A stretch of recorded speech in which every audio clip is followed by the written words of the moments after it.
राजस्थान के गवर्नर श्री कलराज मिश्रा जी,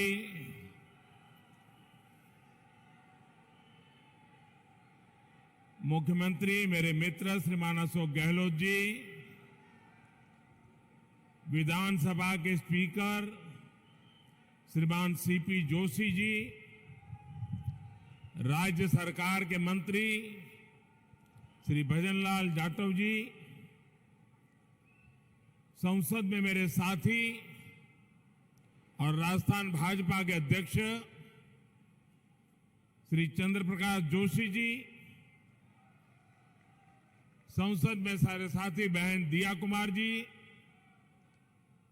संसद के मेरे साथी श्रीमान कनकमल कटारा जी, सांसद श्री अर्जुन लाल मीणा जी, कार्यक्रम में उपस्थित अन्य सभी महानुभाव और राजस्थान के मेरे प्यारे भाई और बहनों, भगवान श्रीनाथ जी और मेवाड़ की इस वीर धरा पर मुझे फिर एक बार आपके बीच आने का अवसर मिला है। यहां आने से पहले मुझे भगवान श्रीनाथ जी के दर्शन का सौभाग्य मिला। मैंने श्रीनाथ जी से आजादी के इस अमृत काल में विकसित भारत के संकल्पों की सिद्धि के लिए आशीर्वाद मांगा है। साथियों, आज यहां राजस्थान के विकास से जुड़े 5,000 करोड़ रुपए से अधिक के प्रोजेक्ट का शिलान्यास और लोकार्पण हुआ है। ये प्रोजेक्ट्स राजस्थान की कनेक्टिविटी को नई ऊंचाई पर ले जाएंगे। उदयपुर और शामळाजी के बीच नेशनल हाईवे 8 के 6 लेन होने से उदयपुर, डूंगरपुर और बांसवाड़ा क्षेत्रों को बहुत फायदा होगा। इससे शामळाजी और काया के बीच की दूरी कम हो जाएगी। बिलाड़ा और जोधपुर सेक्शन के निर्माण से जोधपुर और बॉर्डर एरिया तक पहुंच बहुत ही सुलभ होगी। इसका एक बड़ा फायदा यह भी होगा कि जयपुर से जोधपुर की दूरी भी 3 घंटे कम हो जाएगी। 4 भुजा और निचली ओड़न के प्रोजेक्ट से world heritage site Kumbhalgarh, Haldi Ghati और श्रीनाथ जी के दर्शन करना बहुत ही आसान हो जाएगा। श्री नाथद्वारा से देवगढ़ मदारिया की रेलवे लाइन मेवाड़ से मारवाड़ को जोड़ेगी। इससे मार्बल, ग्रेनाइट और माइनिंग इंडस्ट्री को और व्यापारियों को बहुत मदद मिलेगी। मैं सभी राजस्थान वासियों को इन विकास कार्यों के लिए बहुत बहुत बधाई देता हूं। भाइयों और बहनों, भारत सरकार राज्य के विकास से देश के विकास के मंत्र पर विश्वास करती है। राजस्थान देश के सबसे बड़े राज्यों में से एक है। राजस्थान भारत के शौर्य, भारत की धरोहर, भारत की संस्कृति का वाहक है। राजस्थान जितना विकसित होगा उतना ही भारत के विकास को भी गति मिलेगी। और इसलिए हमारी सरकार राजस्थान में आधुनिक इंफ्रास्ट्रक्चर पर सबसे अधिक बल दे रही है।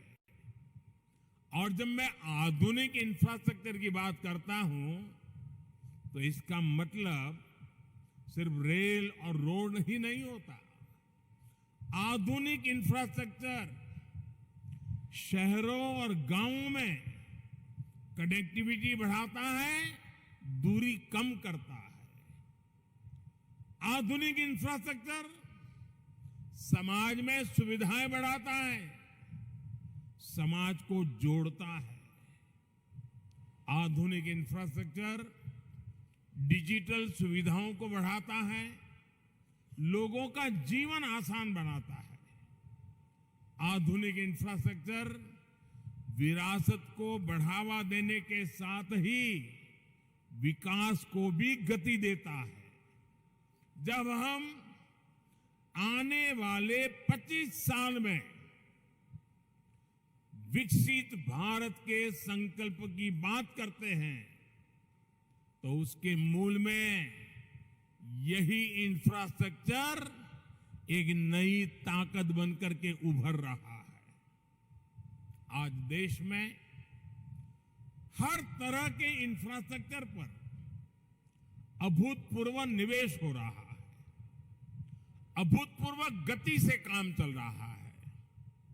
रेलवे हो, हाईवे हो, एयरपोर्ट हो, हर क्षेत्र में भारत सरकार हजारों करोड़ रुपए निवेश कर रही है।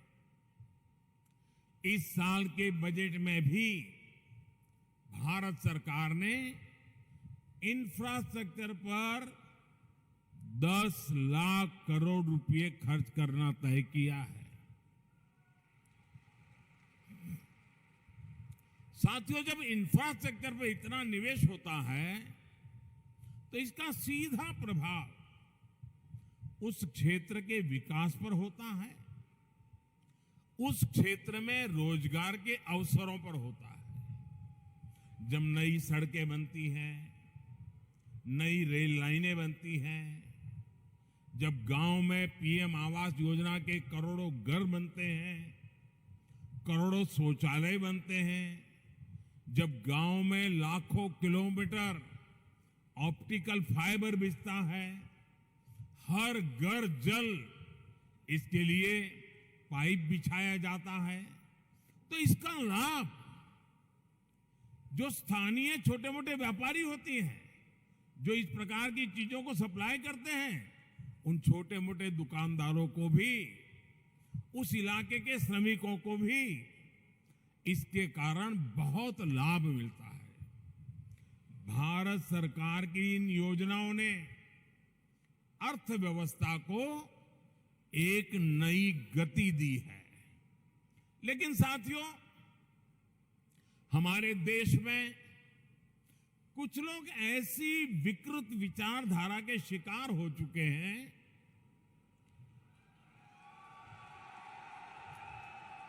इतनी नकारात्मकता से भरे हुए हैं,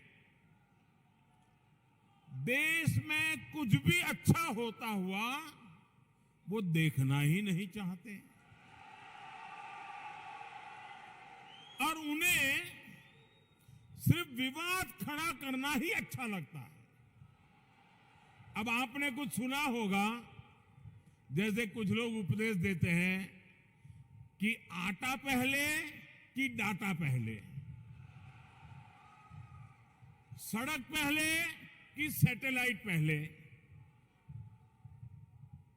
लेकिन इतिहास गवाह है कि स्थायी विकास के लिए, तेज विकास के लिए मूल व्यवस्थाओं के साथ ही आधुनिक इंफ्रा बनाना भी जरूरी होता है। जो लोग कदम कदम पर हर चीज वोट के तराजू से तोलते हैं, वो कभी देश के भविष्य को ध्यान में रखकर योजना नहीं बना पाते।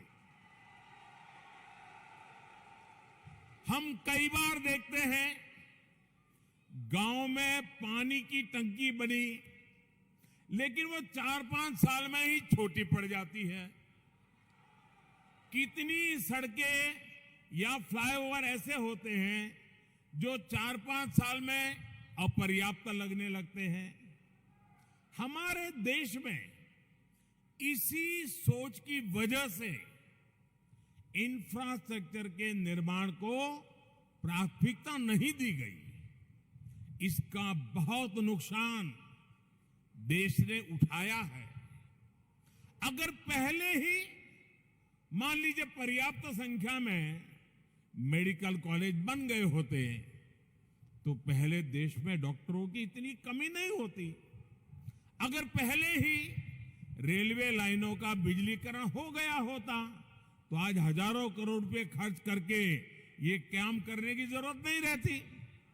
अगर पहले ही हर घर तक नल से जल आने लगता तो आज 3.5 लाख करोड़ रुपए लगाकर जल जीवन मिशन नहीं शुरू करना पड़ता।